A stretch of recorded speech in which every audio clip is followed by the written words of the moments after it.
Welcome to another Cup of Capo. Now, today's Cup of Capo has to do with check yourself out, but don't go overboard.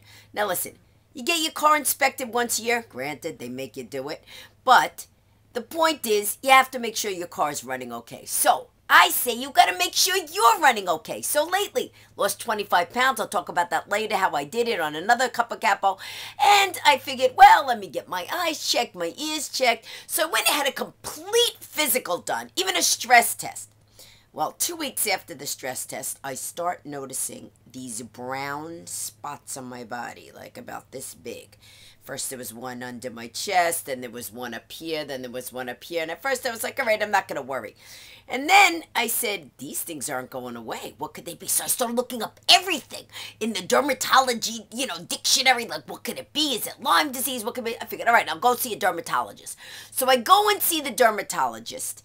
And she looks and she goes, so did you get an EKG? I was like, yeah, why? She goes, those are EKG marks. I'm like, are you kidding me? I came here for an EKG mark?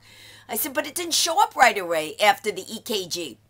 She goes, you go out in the sun? I said, yeah, a week later after I had the EKG, I was hiking up a mountain, Eagle Rock. She goes, your skin reacted to the cream they put on the EKG and the sun brought it out.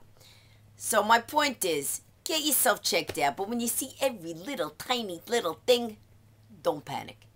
You know how embarrassing it was? Either way, I'm fine. And now I know the next time I see round spots in my body, don't think it's something crazy. Fran Capo, Cup of Capo, get yourself checked out. But don't go crazy.